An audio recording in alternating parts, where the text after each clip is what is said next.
Good morning. Welcome to the Smooth Criminal podcast channel. Keys would be good. That's how we make the car move. This is a bit of an experiment. It's my first live drive, I think, on this channel.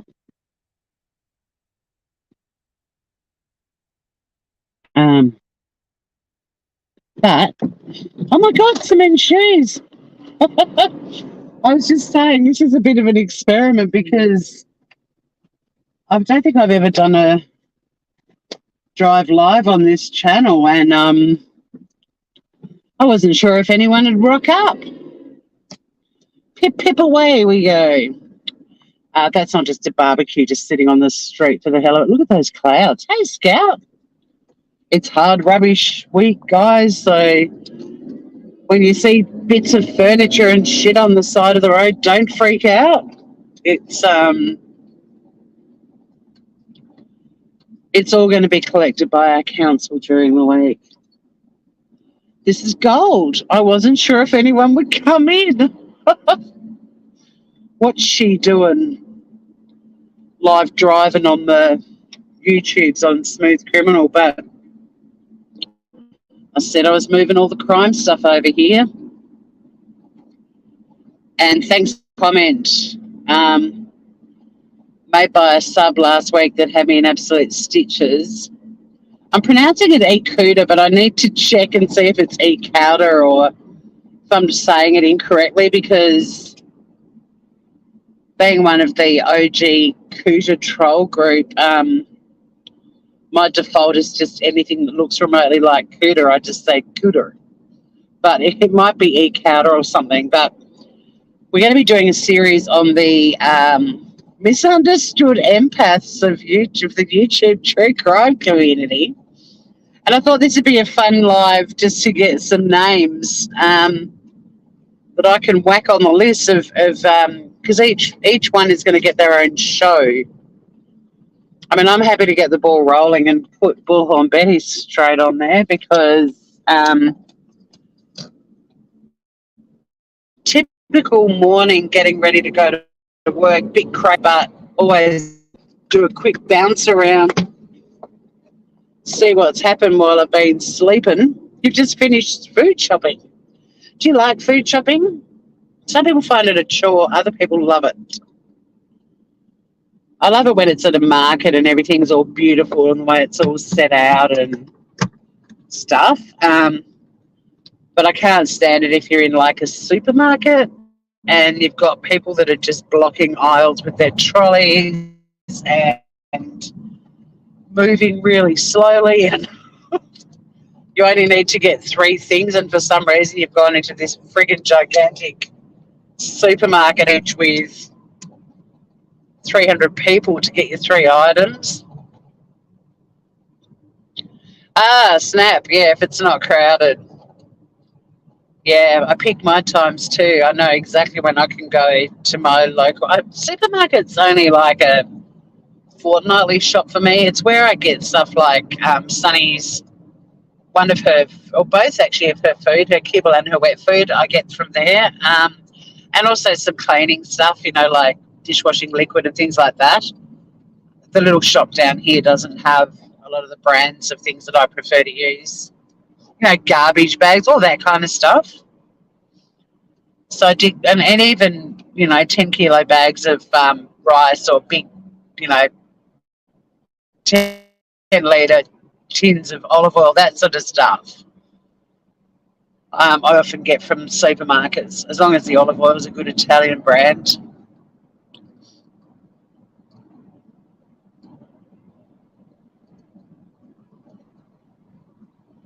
But yeah, apparently Bullhorn Betty,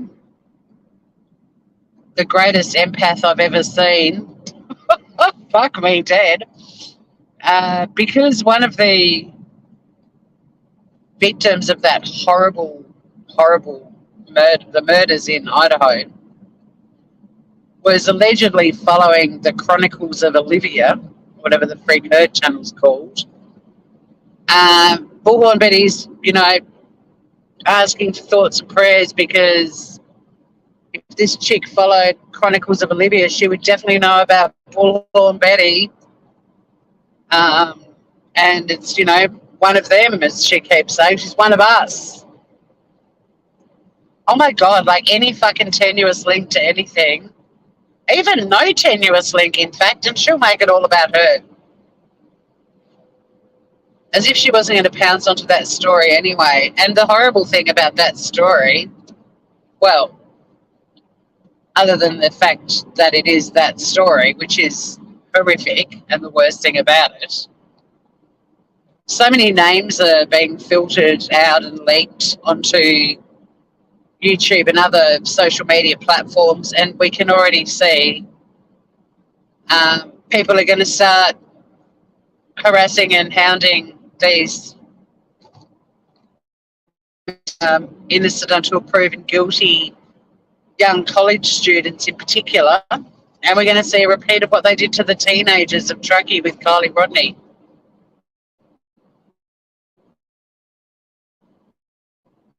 And it's horrifying knowing this is going to happen and not being able to stop it.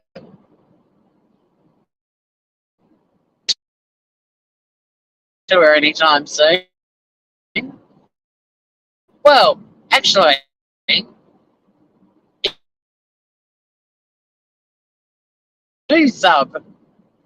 she's horrible.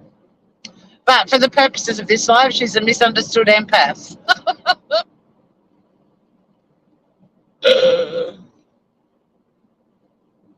That Golali's another one we'll be talking about. She'll get her own episode. I mean, these two will probably get multiple episodes.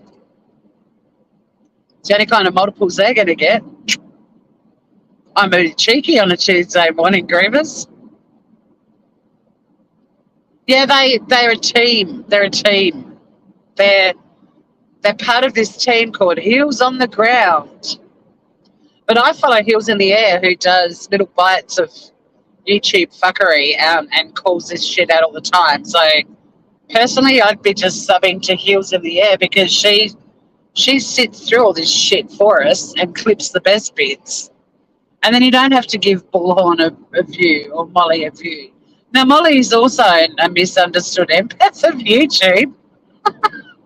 I can't say without laughing. But I'm asking for a list, guys. I want you guys to think, who would you like me to react to and analyse as well?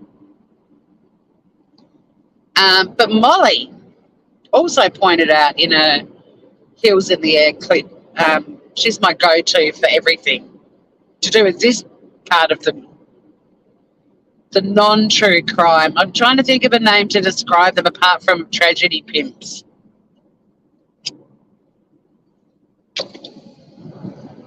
There's nothing true crime about them, but you've got Molly, another misunderstood empath of YouTube, who can't seem to ever get victims' names right.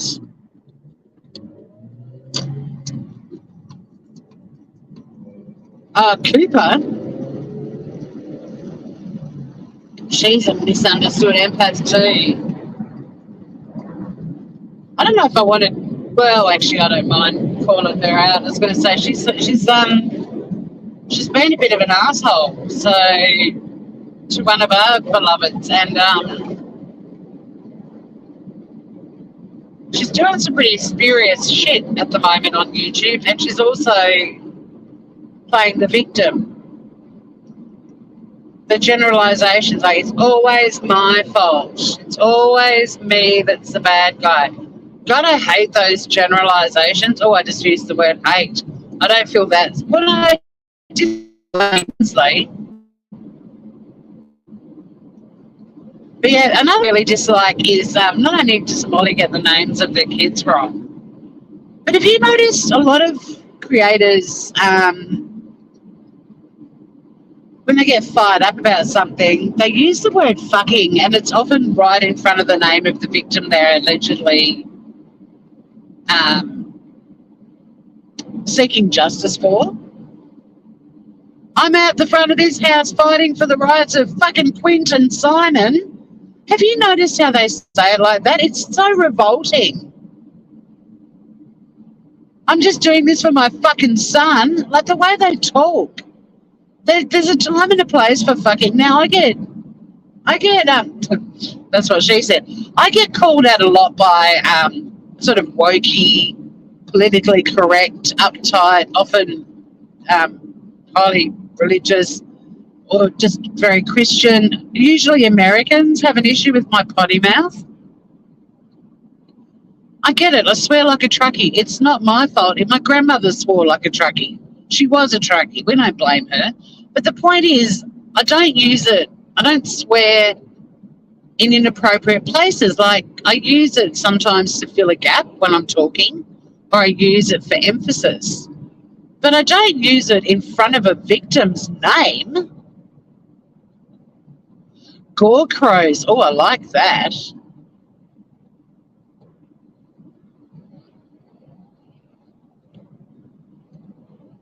Oh, I can't read that comment, Cement Shoes, but yeah, I'm a bit wary of that one. I don't think she should be back anyway, personally. I watched the Joey Wilson versus NC video. Go Joey. Go Joey. Bless her. She had a little list of notes, and of course NC couldn't handle the truth and gave her the boot, but big round of applause for Joey M. Wilson for taking on Natasha Cooper and calling out her bullshit. Proud of you, Joey. Oh, White Boy Lockdown. Heard the name, don't know much about it. So he's another misunderstood empath? Awesome. Awesome.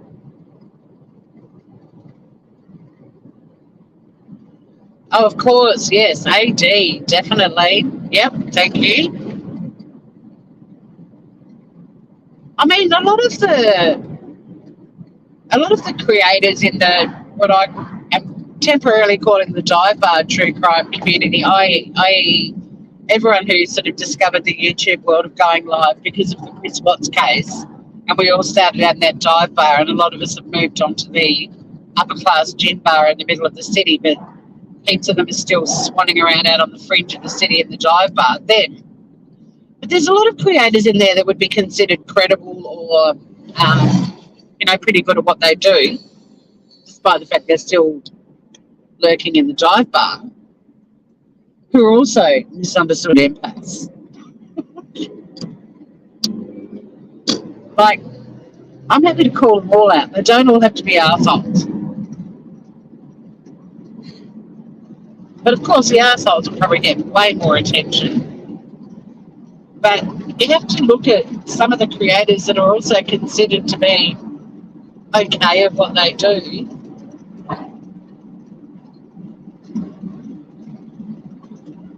Or very good at what they do because of the amount of subscribers they've got. Like, people dig what they do.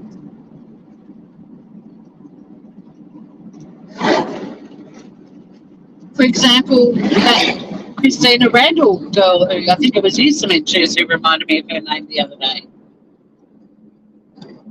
who's got, I don't know, 1 or 2 million subscribers, huge channel, insanely popular, gorgeous girl.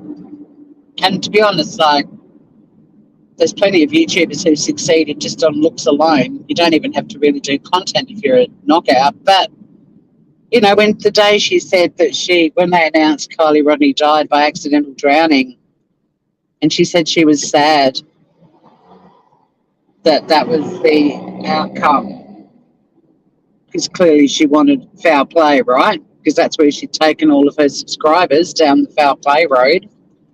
Bit disappointing when the experts disagree with your theory that you've hooked all of your subs into believing is the one. And she was sad. They were her words. I'm sad. So yeah, there's a misunderstood empath right there. Sav girl. Oh, you've just put Christina Randall doing the dishes with Dave. Yeah, I'll have to muster up the confidence to do that one. He gives me the heebie-jeebies. I get like bad juju from that dude. I get like shivers up and down my spine. Oh, Aussies, fuck, you found us. We're hiding over here. We're over on the Smooth Criminal channel. It's fun. But yeah, Zav Girl.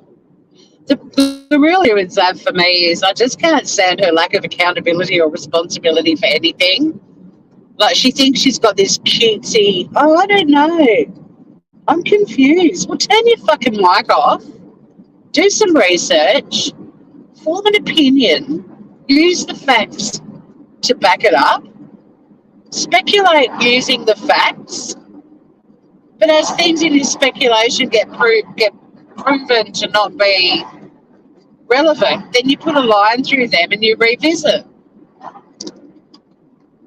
And you evolve as information comes out. That's true crime. That's how people absorb true crime. That's how they used to in the dark ages, back when all of us pre-YouTube world, back when the genre was quite small. Like, it's just become, people are probably putting in their dating profiles, I love long walks on the beach and true crime. Back in the day, like I think I was saying the other night, you'd be at a party and you'd be chatting about something and then you'd hear someone at the table mention a book they were reading about a serial killer or something, and you'd be like, oh my God, my people are here. And you'd move up the table and sit next to them and be like, I dig this shit too. Because everyone else would be looking at you with a raised eyebrow. But now it's so watered down and diluted and corrupted. The good old days of the true crime world are well and truly over. I mean, don't get me wrong, there's still plenty of credible channels that remember that world and still present their true crime material in that fashion. But this new generation, who are all sleuths essentially, that ain't true crime. That's something else. Something else. Oh, Miss K, good morning to you. You're not awake yet? I am, thank God, because I'm driving. You enjoy your coffee, Aussie. True crime rocket science. Oh, is that South African guy? The South African? Who was an absolute shocker during the Chris what's his name? What's that guy's name? I first encountered him in Facebook groups. If that's the one I'm thinking about, True Crime Rocket Science.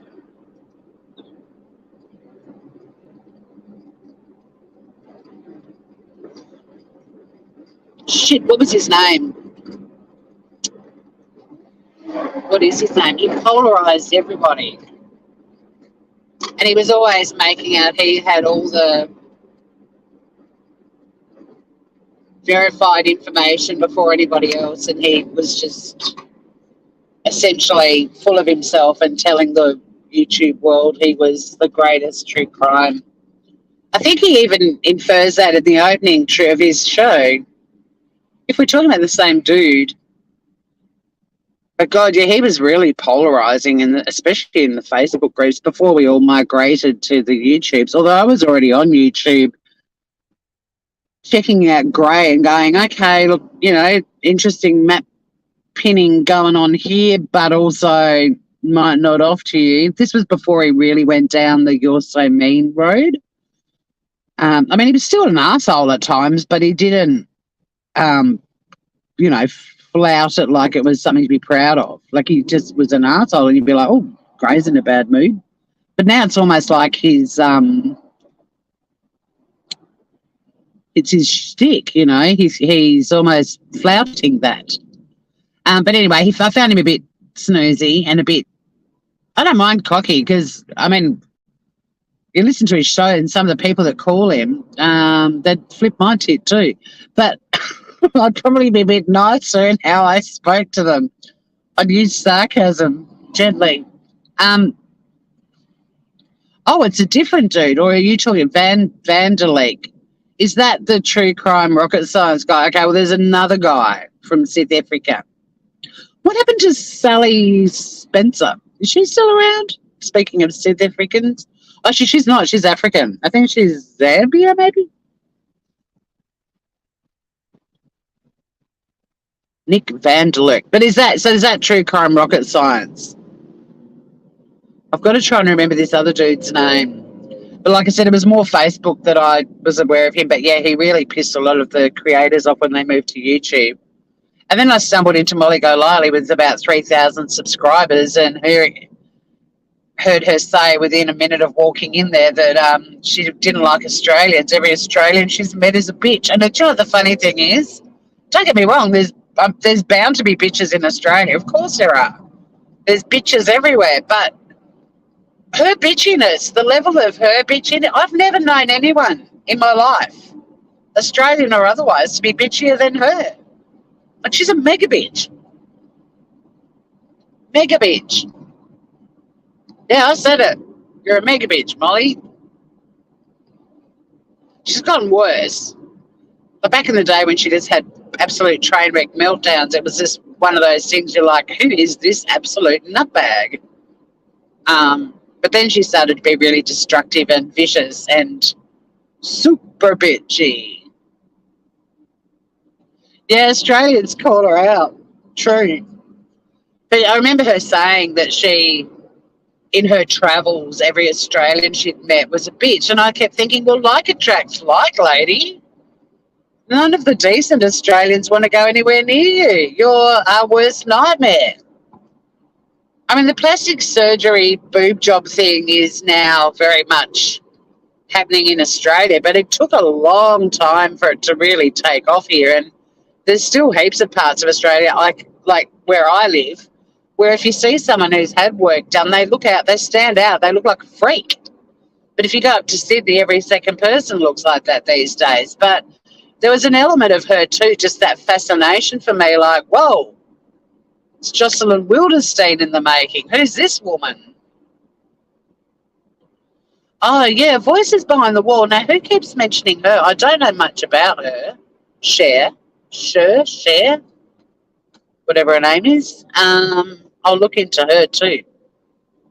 I'll go back through chat because I've already got like probably 10 episodes of the Misunderstood Empaths of YouTube. And we know there's going to be hundreds when we really start to think about it.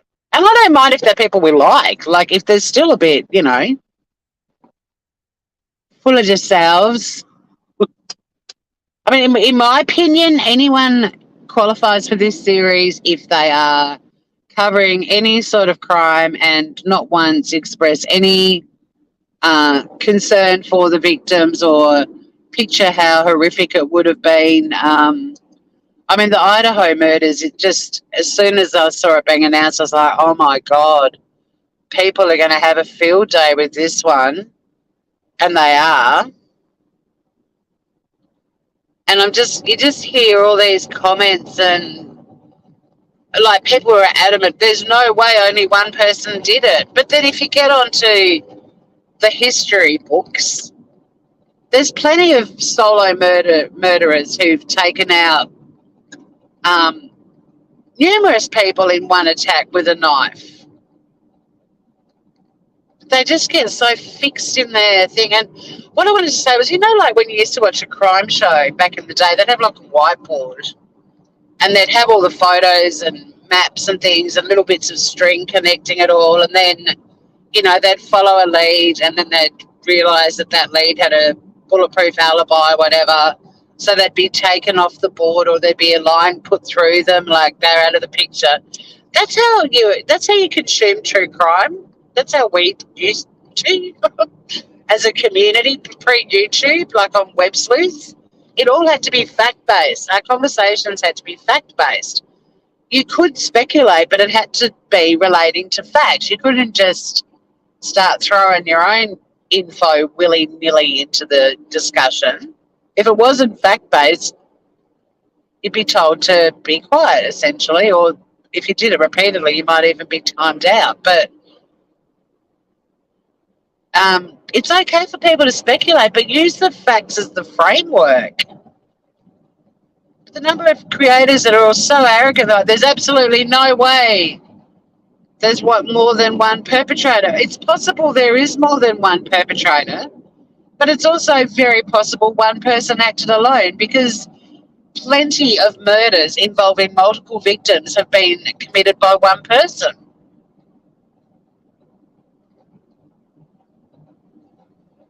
Let the facts come out. Um, Start using them as a framework for discussion. I don't know. Maybe it's because I'm a lawyer and this is how we're trained to think. Maybe I'm the freak of YouTube. I don't know. You know, I'm clearly um, rubbing people the wrong way with my, I don't know, logical comments. You hate what? Voices behind the wall.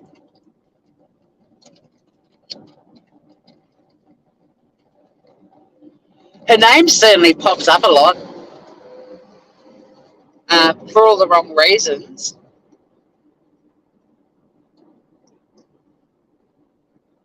Also, and I feel really bad because I did have notes. I wanted to talk about it on the weekend, and then my weekend was a weekend. But there's also been a horrible murder with.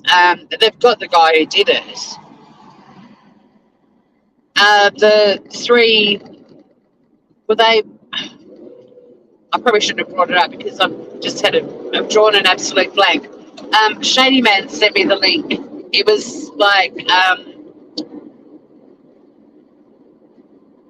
was also to do with college football, I think, and there were 3 male victims.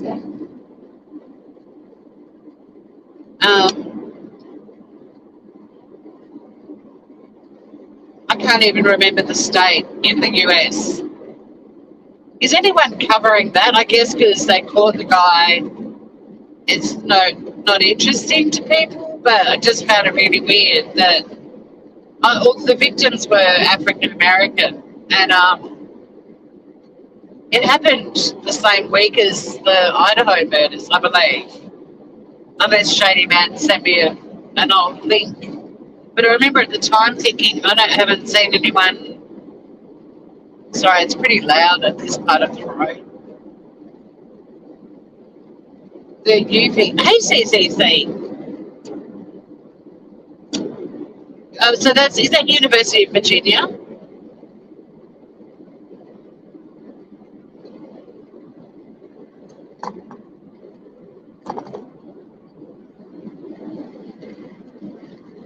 How are you, Griff? I haven't seen you forever.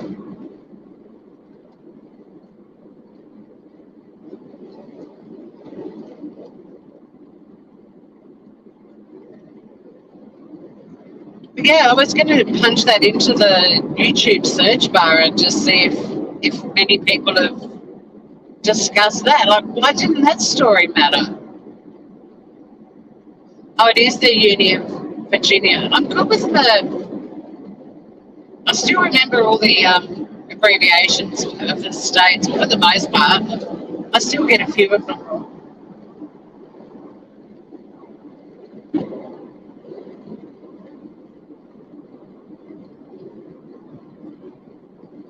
If you're busy changing careers, I hope you're having a great time doing that.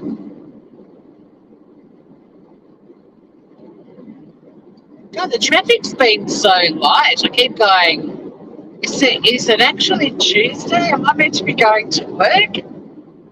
And look at this. It's only 7:30.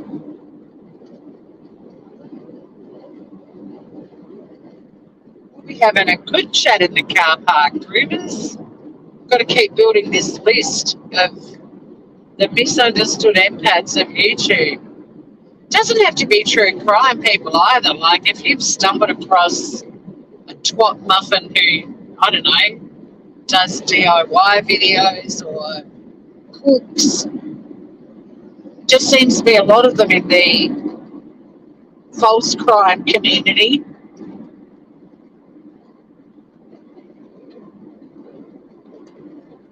And I'm not talking the quality channels, the chapters and the people that are actually really good at telling the stories of solved cases. They're another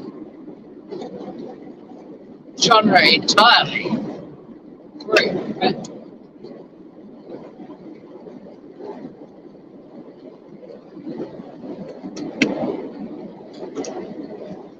I noticed my favourite YouTuber, the Cunty family lady. She's angry and she's grumpy. She might even be frumpy. Not that that matters. The milk in her fridge is lumpy. It's the Cunty family. I noticed she's got more shouting posts up on her community page. She yells at fucking everyone. We're going to look at them one day. She's a misunderstood empath. But she's now removed herself from the true crime community and created her own community. And I think it's the truth seeking community. She doesn't seek the truth, though. She ignores all the facts that have been presented, or she acknowledges them and then twists them until they don't resemble the fact at all that they initially were. She doesn't care that people disagree with her or have differing opinions, even though she barks up the wrong tree and takes all her subs with her and they're all stuck up there like a pack of idiots, and then someone comes along and debunks whatever she's been crapping on about, and they're all like stuck in this tree like, what do we do now? But yeah, she's refusing to call herself true crime. Well, thank fuck for that, because she's not. But then neither are Bull or Betty or Molly Golightly or Mallory, for that matter. Who told me Mallory's covering true crime now? Somebody in my chat the other night. Can't wait to check that out. I used to love Mallory back in the day when she had her little list. Like, she used to watch the craziness of YouTube and she'd take notes. She was fucking hilarious. She's changed. So many people have changed. And like massive changes, because they get in with a group of people that are rotten to the core and they have no choice but to join it, join the dark side. Oh, is Tiffany Marie unraveling?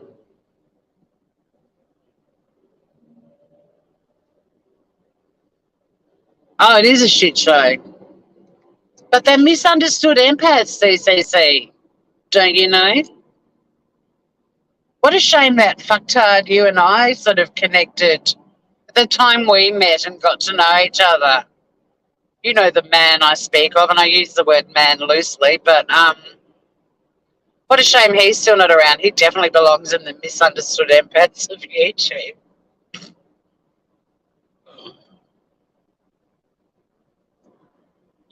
So Tiffany Marie's unraveling?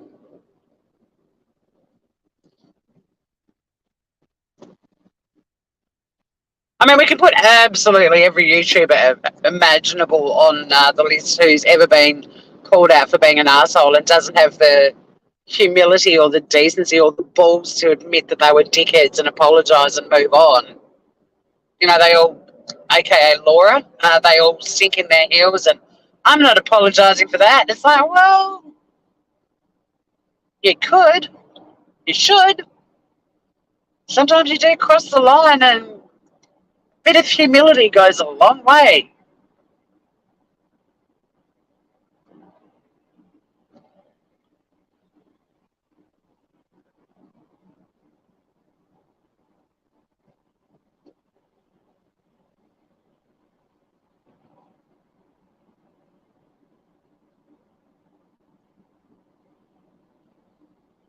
I'll be reading chat when we're in the car park, as you know, travelling across this bridge. This bridge freaks so many people out. Like when they first come to Tassie and we're catching up and they message me to say they're in Hobart and they're like, oh my God, we just drove over this massive bridge with no lane dividers and somehow everyone just managed to stay in their lanes. I mean, they don't always. There's plenty of bingles that happen upon this bridge, but it's usually because of tailgating. People just not, putting enough safe distance between themselves and the car in front, like I am. I was raised, if you can't see the tyres on the front of the car, on the car in front of you, you're too close. That's how we learned to drive.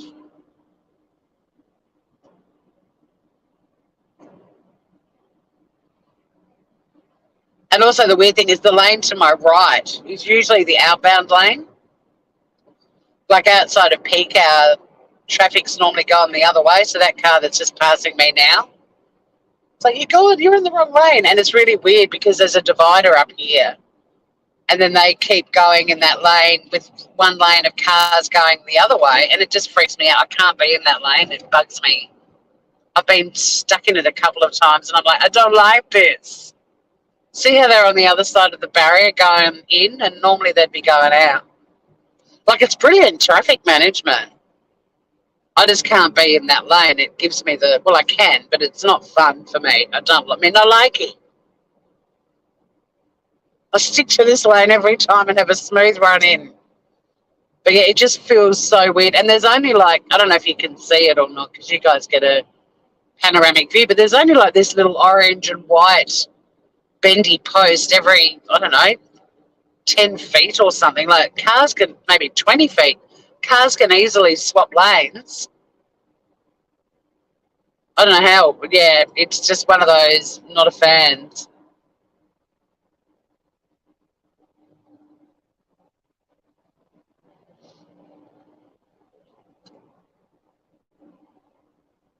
Oh, God, I'd actually forgotten about that, CCC. Yeah, you're owed apologies for sure.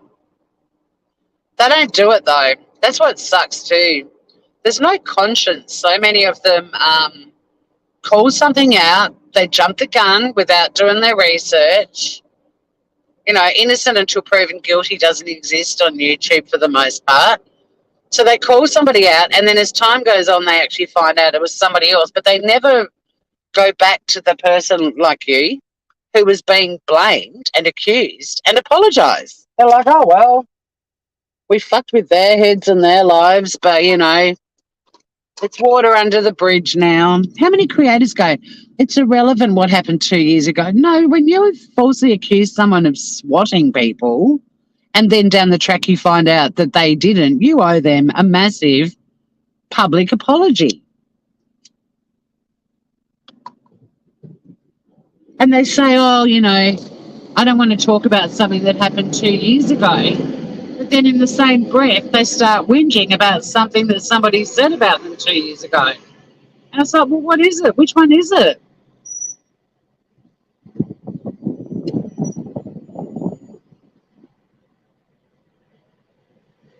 You're like driving the seniors. Is there a senior citizens lane for real? Or is that just what you call the slow lane?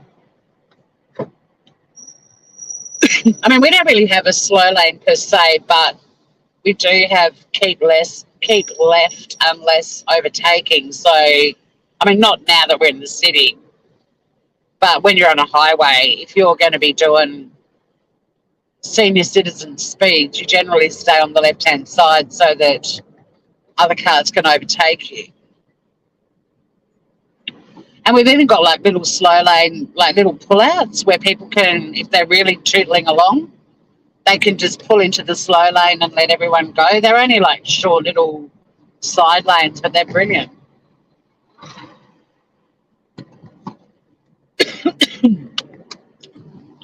Or a slip lane, I often get into them to let tailgaters go past me because I can't be bothered with tailgaters. They irritate me. Their arrogance and aggressiveness on the road. I'm just happier if they're not behind me. The slow lane. Put out the vibes, guys, that my day isn't too insane. Yesterday was a bit full on. Today doesn't look so full on, but it's still busy.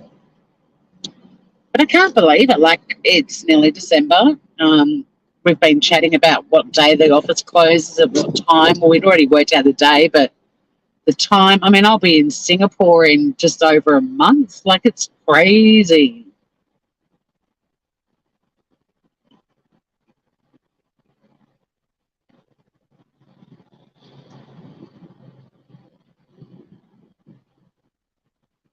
The year is flying by. Well, it's flown by. So, yeah, the 5th of January. So it's a bit more than 4 weeks, 5 weeks. 6 weeks. The 5th of Jan, we go to Singapore.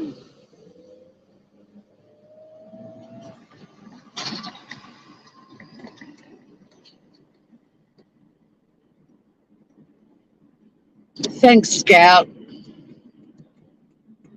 I do like this job. It is rewarding, but it can just be so heavy. We just have some days are just heavy.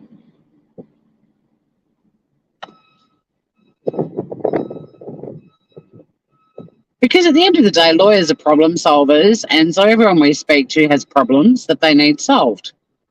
Sometimes what they expect will solve that problem won't. We often have to deliver bad news to people because we look into their case and realise, oh, thanks, Groover. Have a good day.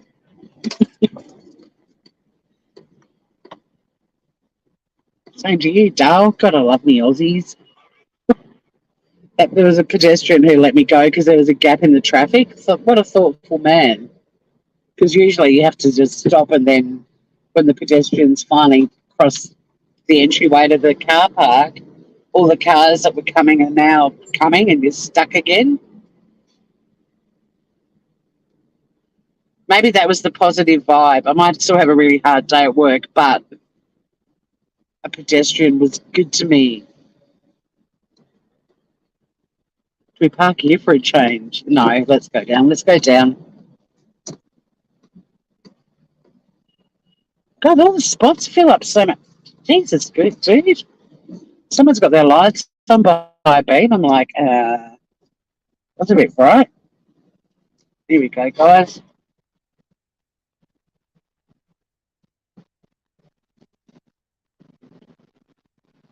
Do you guys react? We did. We made it in very good time. Do you guys, do your eyes get really impacted by these new LED headlights on some cars? That guy had them on full beam, and I'm like, whoa. Ziggy latest scam was ripping off viewers' credit cards. The lead she asked for the lady's social security. Oh, and forged and co-signed her name to get a loan. Whoa. Whoa. See, I'm an oldie in terms of YouTube. Like the Ziggy that I knew and often laughed with, who sadly, she was actually murdered by her son. That's the Ziggy that I know.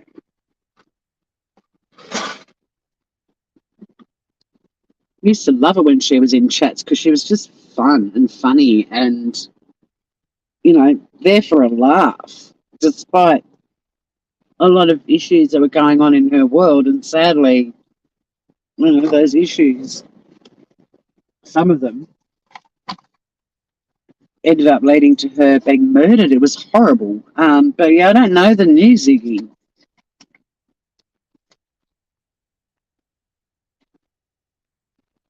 The new Ziggy, I do not know. But wow. But then, look, I'm not victim blaming, but who gives this sort of information to some random... You wear the yellow... I didn't know about yellow sunnies. Are they like anti-LED headlight glasses? Might have to look into them. They're just so... I've got palish blue eyes that are so friggin' sensitive to light. But that guy just then, when I went down the ramp, so his headlights were like shining right into my mirror, my car lit up like a Christmas tree, and I was like blinded by the light. This is right now, this Ziggy thing. I'll have to look into that too. But who gives people on YouTube or the internet this information about them? Like, when I lived in the States, didn't have a social security number, but was unbelievably aware of how important those numbers are and keeping them private. You wouldn't give it to your real life neighbor. Why would you give it to someone on the YouTubes? You can get them on Amazon. Thanks, Scout. I'll look into it because it does my head in. Like in winter, driving home at night, and everyone's got their lights on. I have to do the little, when you flick the little switch on your rear view mirror and it turns it so that it angles it so it's not, you can still see cars behind you, but you're not getting the headlight beam in your mirror. And I'm constantly flicking that, hoping that the person behind me will be like, shit, my lights are really bright. But nope. Let me just put on some foundations.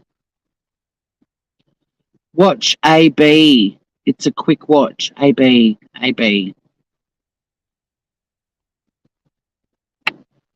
Who AB? Dude, is AB the dude that used to do stuff with Tiffany? Is that AB? Who's AB?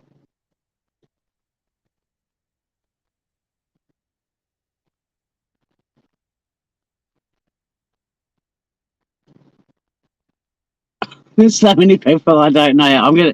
This series, The Misunderstood Empaths of YouTube, I'm going to discover all sorts of joyful folk by the sounds of it. You guys have given me names I haven't heard before.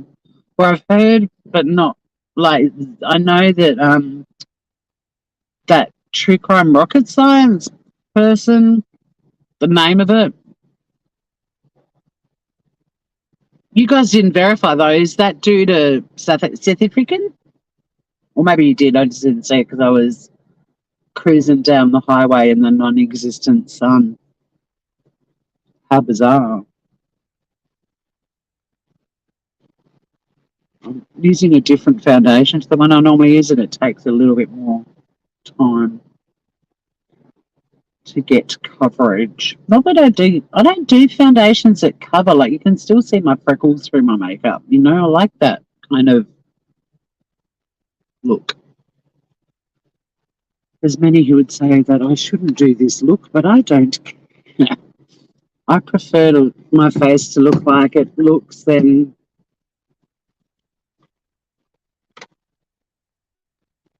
cover it all up and then take my makeup off and everyone's like, whoa there, what's been going on here? Who's that? Let me just do my powder and then I can put my spectaculars back on and read the chat. We don't want no foundation on our glasses. Oh, look into those yellow glasses, though. They sound awesome. Although, Scout, I need to know. I am vain when it comes to frames. Frames are really important to me. I love me some decent frames. Are these yellow glasses?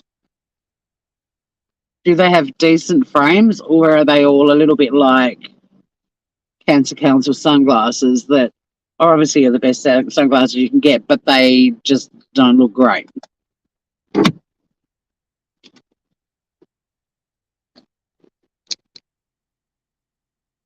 He thinks he's got the shit but gets debunked. Awesome. Vandalik. Nick. AB Balance and AB did lives. Okay, yeah, all right. AB Balance and AB Watchdog.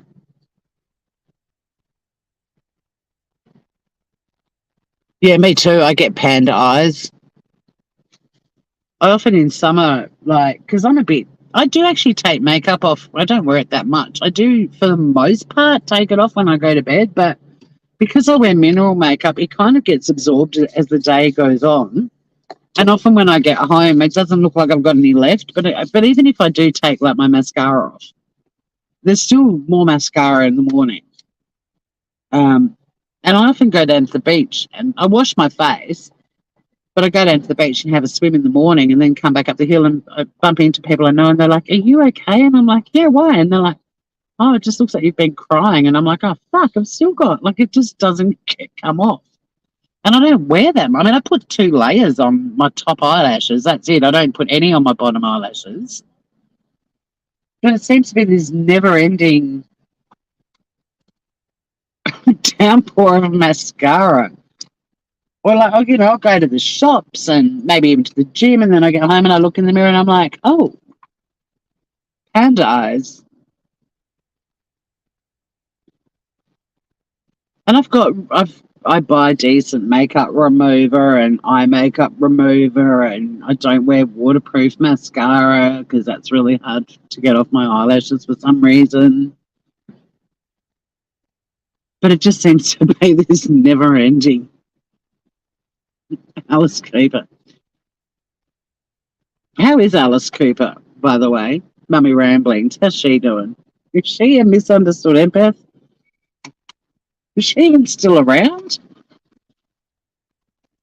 That's the thing, I've unsubscribed. Not that I might have been subscribed to her back in the day when I used to make Alice Cooper jokes, but there's so many people now, I'm like, are they still even doing shit? And are people still watching it? But then I guess the same thing could be said of me. Okay, so they're generic frames. A mascara primer? Oh, I can't be bothered with primers of any sort. Always use a primer when you're putting on your foundation, I read one day, and I'm like, no, I've used foundation without one for 50 fucking years. Well, not 50. I first wore makeup when I went to America as an 18-year-old. I mean, at my year 12 school formal, I wore mascara and lip gloss.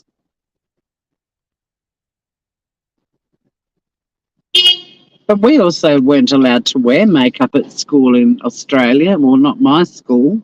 But then I get to the US of A, and my God, the girls were like, in the morning, my host sister would take her a good hour to do her makeup and hair just to go to school. And I'm like, wow. Like my senior pics of me, I feel quite uncomfortable in them. I felt uncomfortable because I had makeup on, and Brenda had done my hair for me, and it looked awful. I mean, she didn't do a bad job. It was the 80s, guys. Like, yeah. I found my not senior book, my yearbook the other day of the high school that I went to. So I'm going to take some photos and do a slideshow for you guys to see what I was like when I was at an American high school in the mid 80s in the Midwest. I mean, it just, it's a recipe for disaster and hilarity. I have no issue showing you how wrong I was. You already know how wrong I am. You'd be fools if you thought I was any less idiotic in the 80s. It was probably worse, or was worse in some respects.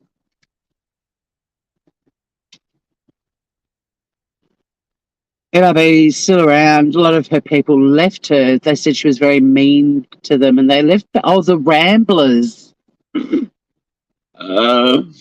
She was mean. I heard that many times. I saw it too. I think a lot of her meanness too is just driven from this ridiculous amount of paranoia that she has about everything and everyone. Oh, Miss Kay. Thank you, darling. I'm flinging some positive vibes right back at you too. Oh, yeah, that's so beautiful. Thank you. You've covered all the bases. Wow. I wish I had the power to do that sort of thing. The way you've written it, like you've nailed everything. Thank you, Miss Kay. Oh, you want to see me in the 80s? I'll show me in the 80s. I have no shame. I prefer people to laugh at me than at others. Do you know what I mean? Like, I'd rather be self-deprecating and laugh at myself, and you guys all have a good laugh at my expense as well. But yeah, because I was an exchange student, I think I'd featured in the yearbook. Me and the other exchange student that went to Oak Park High School, like we featured quite prominently. I think they really made a point of, look at our AFS students. Simeon Simon from the Northern Marianas and Tori from Tasmania. Look at what they're up to. And boy, were we up to things. I mean, like, we got to light the graduation candles at the graduation ceremony, which apparently was some sort of, important, like, role that everyone wanted to have a crack at. But for some reason, they gave it to the two wacky international students. I was in band. I think I've already shown you the bad band photos, but I'll be digging it all out. Don't you worry. I've got the massive tub of photos. I'll be able to show you all kinds of shit. Obviously, the yearbook featured a story about the AFS students. We were such a novelty. I'm trying to think what else I feature in. Oh, choir. I did choir. I did drama. There's photos of me in Blythe's Spirit and Fiddler on the Roof, possibly. Like, yeah. I feature.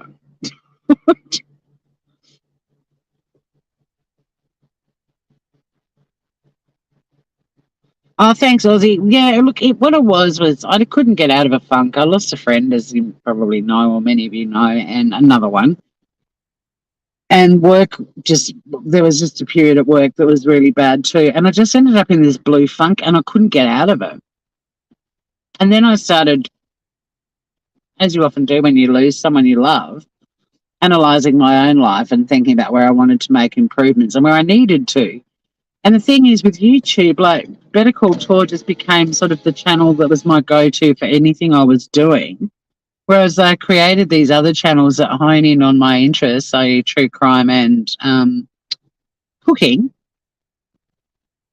And it's just like, I just need to be more disciplined. I need to start scheduling time in each week for each channel. I need to strip back with Better Call Tour a bit and get that more focused on just Tassie and vlogging, me traveling, that sort of stuff. Finn started a batshit channel a while back that we're gradually migrating previous episodes onto, but that might ultimately be where we do batshit, because part of the problem is my Better Call Tour channel it's not shadow banned. That's not the right term. It's now I can't remember the right term, but the AI has basically put us in a lane that it just can't grow. Like, even doing shorts and all sorts of things that I've tried, it just stays at 1,500 people. So, I've been putting in a lot of time and energy into a channel that isn't growing, and I don't want it to grow to like gigantic sizes, but I'm a very results-driven person, and to put in a year's work and get 44 subscribers, whereas in the last year I got 700 subscribers. Like, that's just not a satisfactory result for me.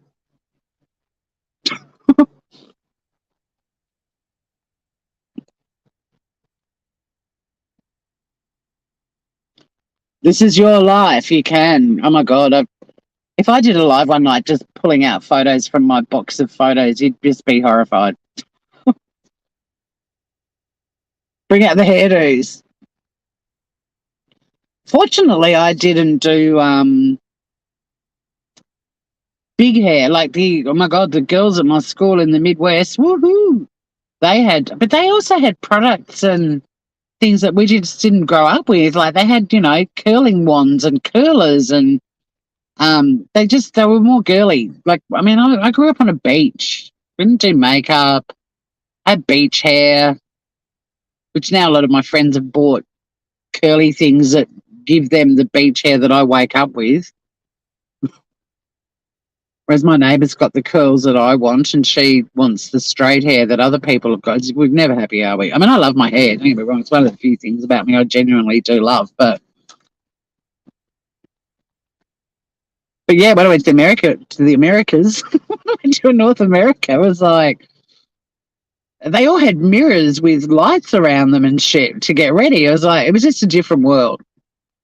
It's just not how us little daggy Tasmanians were raised. We were, a lot of us grew up on farms or beaches, basically. No need for makeup or curling wands. The perms and the teasing combs. You had the perms? Yeah, I bet a lot of you would have. I got a spiral perm when I was at uni. Because I had crazy long hair, and a clothing brand wanted to do photos of girls wearing their sundresses and sun hats and espadrilles on the edge of jetties. And they wanted them all to have curly hair. And I got a spiral perm. So it wasn't like a perm. It wasn't like a poodle perm. Because my hair curls so easily and it's got wave in it and it's got that beachy curl thing going on, my hair kept growing in a spiral perm for about 7 years after I had it done, like in spirals. It got to the point where my hair was naturally just growing like that, the weight and everything. But when I first had it done, oh my God, my head just looked like a giant triangle. And people used to say to me all the time, oh my God, I want curls like that. And I was like, so do I. Yeah, it took years and years and years to grow it out.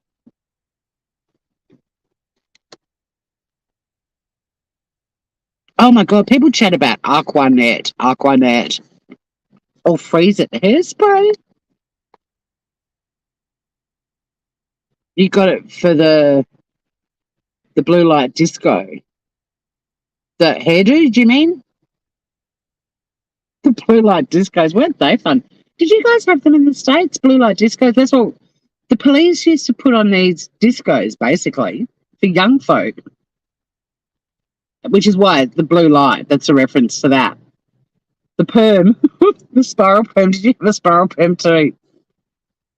Or a poodle?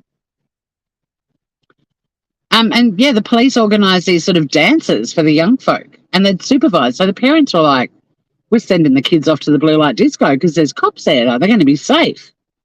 And we were safe, but my God, we were naughty. I kissed a lot of boys at blue light discos. It was better than the school dances where your parents would be the supervisors. That was always embarrassing. Although I was grateful, my mum was at a school dance that I was at and I had braces and so did the boy I was kissing and they had a game where you had to like, do you guys have musk sticks? Yeah, the spiral too, Miss Kate. Don't get me wrong, of all the perms, the spiral was beautiful. Those corkscrew curls. But yeah, we used to play games like with snakes. I don't know if you guys in the States have got snakes or musk sticks, but basically lollies or candy. And you'd bite them and get closer and closer and eventually you'd end up kissing. And this boy and I did the musk stick game and our braces ended up getting hooked on each other and we couldn't separate. And I was really grateful that my mum was there because she saw what was going on and managed to grab some of the other mums and create a bit of a discretion barricade to protect us while we were being separated. You've never heard of it? Musk sticks or snakes? Yeah, maybe they're an Australian thing. We've got lollies that are called Snakes Alive. And they just look like snakes. You can get pythons too. And they're kind of like a jelly, but not a jello. Do you guys have red frogs? I'm trying to think of a candy that you guys have that'd be similar. I don't actually know if you do. And then musk sticks are just like these. They look like a piece of chalk, but they're pink and they taste like musk.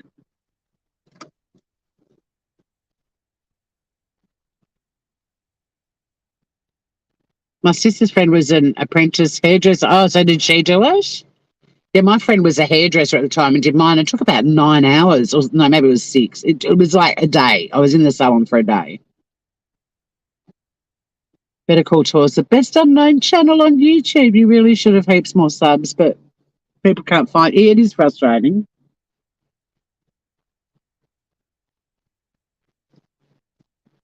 And like I said, it's not to become like a huge channel, but it's just any hard work you put into anything, you want to see some sort of results. And there's not a lot of metrics that you can use on YouTube that equate to results. I mean, obviously the money-driven channels, it's all about the money for them. But for me, as you guys know, I mean, the memberships cover half a critter a month that we sponsor, and I top it up.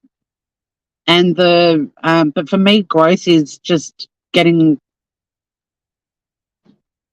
being heard, being seen. Like Finn and I put in work every week to do batshit, and the channel just hasn't moved. And to do a show for nearly 12 months, that I think's a good hour of entertainment that we thought people on YouTube would want. But there's also the other factor that's against me is Australia and the time zones. Like it's just not.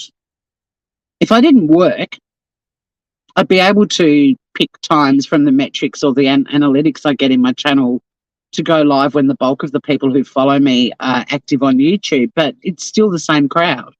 And I know you guys are amazing and I love all of you, but we want some other people, like-minded people, to find us. But maybe we're it. Maybe we are that's it. Like we have found all the like-mindeds and that's it. Everyone else is batshit crazy. And they're all watching Bullhorn Betty and going, she's amazing. Or Zabgirl, you're so good at what you do. You're such a good investigator, except the FBI hasn't tried to poach you.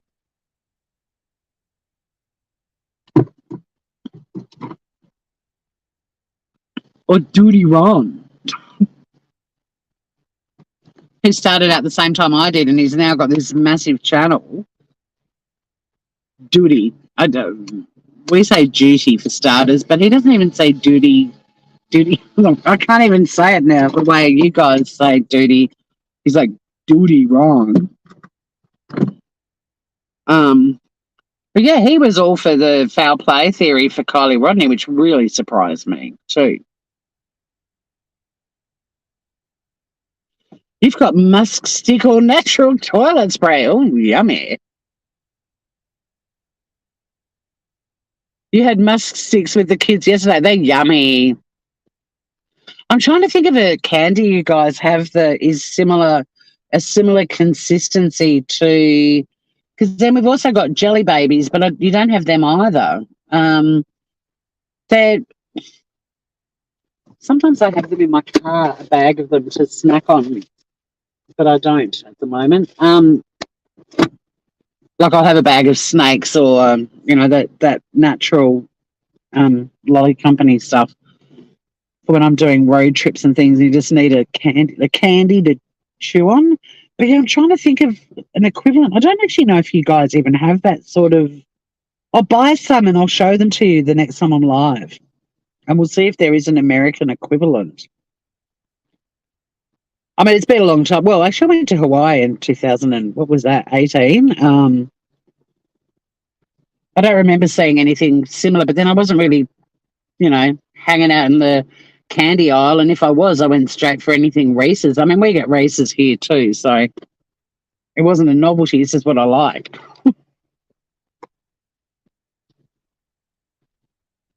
Yeah, it would smell great.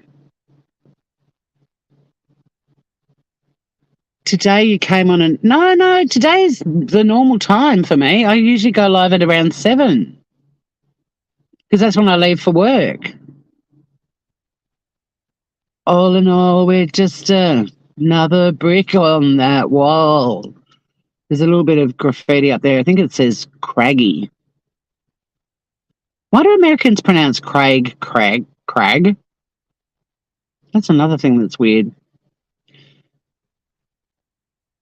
Yeah, batshit's hard too because it's all depending on Finn and his shifts. Because as you know, we do mix up batshit a bit. It depends on when Finn's working. I just sprayed my hands. I've got a hand sanitizer that I love, and the flavour is. Oh, why doesn't it say it on here? They've changed the label. But it's a watermelon and cucumber one. Oh, my God, it's so yummy. Just like summer. Bristol, hello. Been a crazy busy Monday here, so just now able to see YouTube. Happy to be able to catch you, even if well, it's lovely to have you here, Bristol. I'm so glad you guys hit the subscribe button for this channel because this is where I am going to be a hanging for anything true crime, even calling out the misunderstood empaths of YouTube. We've got quite a list. I'm going to kick off though with Bullhorn Betty because Heels in the Air's done a video, and feel free to check it out before I get around to covering it. The latest Bullhorn Betty is that one of the victims of the horrible college student murders in Idaho was apparently following the Chronicles of Olivia on YouTube or TikTok actually, and Chronicles of Olivia is one of the team, as Betty would say, of heels on the ground, not heels behind their ears. And so now Betty's just, absolutely devastated that they've got this link. And, and of course, if this poor girl who was brutally murdered was following Chronicles of Olivia, then she would be familiar with Bullhorn Betty's work. Yep, that's the word she used. She'd know my work. We should know Bullhorn Betty's work. Red jellies. Red jellies. There's an advertising agency in Tassie called Red Jelly. Yeah, daylight savings. Well, your lack of it. We're in the future. It's 8:11 here. Yes, Scout, today going live, the time I went live, there's no difference to any other day when I do a drive. It's when I leave home at 7 a.m. I'd rather be in here early and hang out with you guys in the car park. Oh, shit, that's already 8:12. I need to get my butt into the office. I'll have one more quick cigarello and then I got to go.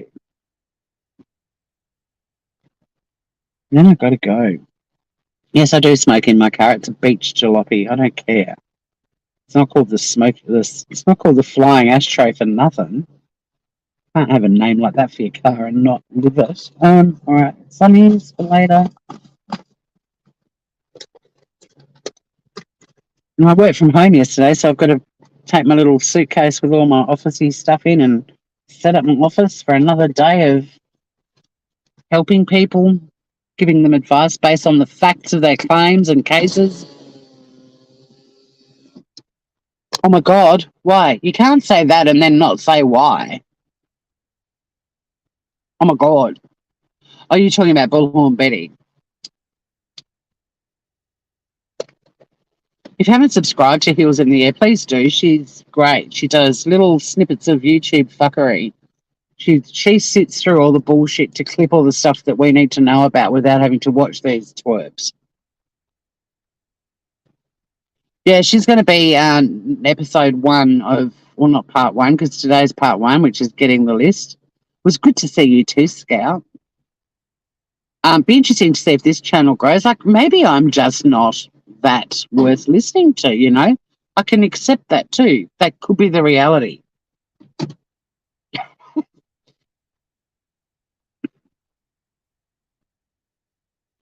There's not a lot of love or need for reasonable people on YouTube, and I think I fall in that category a bit. Just being reasonable. And you guys are probably, what if we're it? Like, what if we are the only reasonable people on YouTube? That's a possibility. Be interesting to see what happens with this channel and the Shitty Kitty Kitchen. Like, maybe it's me. Maybe I'm just a fucking dickhead. Oh, she's hideous. But I will be discussing her in part 2. Bullhorn Betty is the first of many misunderstood empaths of YouTube I'm going to be covering, thanks to Ekuda or Ekauda. I don't know how to pronounce it. I've got to clarify that. Who came up with that the other day on a live driving in and just had me in stitches. We're going to take the piss at these misunderstood empaths. And Bullhorn Betty is the first one on the list. But yeah, thank you for dropping Heels in the Air's link too. She's great. I love that she's added some voice commentary as well to her clips too. It's really nice to hear her voice. She's so reasonable and calm, even though she's highlighting the horrors of the YouTube world. Highlighting the nasty critters of YouTube, and she still stays so calm and reasoned.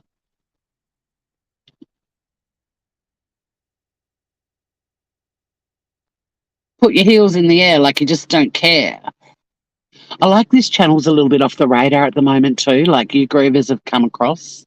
Some of you have always been on this channel, but it's kind of fun being under the radar at the moment. But I am curious. I have a goal with this channel to get to 1,000 subscribers by the end of next year. And if I don't, then I will accept that I am just not the right fit on YouTube. The hit list. And it can keep growing. I will go back through this live and write the list of all the names you guys have offered. There's a lot for me to get into. You're not full of drama and you think logically. That's why, in my opinion, check out Burnt Toast. She's good, got some good stuff. Yeah, I like Burnt Toast. But I've always had a soft spot for channels that call out bullshit on YouTube, you know, and she's one of them.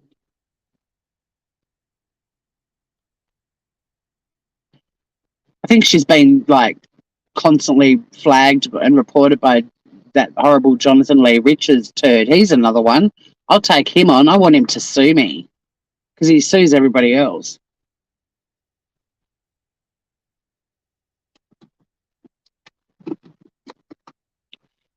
I want him to sue me so we can cover live my lawsuit that's been held in an international legal forum. I might even end up being listed in his Wikipedia page. Maybe that's how my channel will grow. Being sued by JLR, like, 50,000 other people.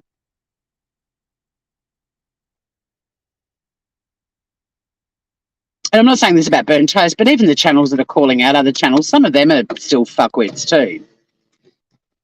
I mean, it's important, I think, we call shit out, but it doesn't necessarily mean I think that all the channels that are calling out other people on YouTube are that great themselves. They may well end up on my list as well, even though they're fighting the good fight.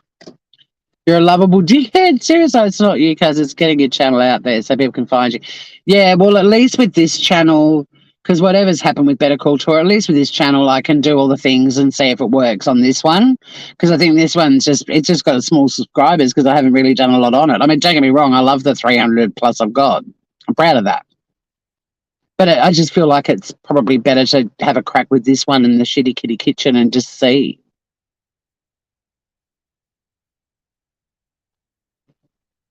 Yeah, I'll be doing all the things that I watch a lot of YouTube lives, and even YouTube itself. They do like little training sessions and stuff on building channels. Like I've got all the tricks and bells and whistles. I mean, there's a lot of things that they say you need to do that I won't. Like I'm never going to do the loud, garish thumbnails. And maybe I need to, if that's something with Smooth Criminal, that maybe that's what I do need to be doing, and I might have to try that. But I'm not going to do the multicolored fucking fluorescent green text sort of stuff. I'll be using my logo, but just maybe writing some big letter, some white words, some letters that are, because my background's black, so I'll use large white letters that'll just go dum dum dum, and see if that works. But yeah, that's my goal, is to see if I can get this one to 1,000 subs. And if I can't by the end of next year, I'll be like, okay, Finn and I are also going to try out Twitter if it doesn't dissolve, because they're going to be letting people go live on Twitter soon. So, well, that's the rumor. We'll try a few other platforms as well. I got to go, Groovers. Have a great day. Feel free to add other names under this live as well in the comments, if anyone you can think of that we didn't mention today. But I've already got a lot to cover, thanks to you guys. And yeah, I'll be kicking off with Bullhorn Betty very soon. Yeah, and I'm hashtags are. I mean, the problem with going live like for drives and stuff is that I literally just get in the car, quickly set up the live, and away I go. I need to go back and actually tag everyone that we've talked about and all that sort of stuff. It's putting my time into it properly on channels that hopefully aren't, in the thou shall never be found lane. And so that's the experiment. But yes, good summing up. And remember, guys, don't get struck by a smooth criminal. I'll see you all very soon.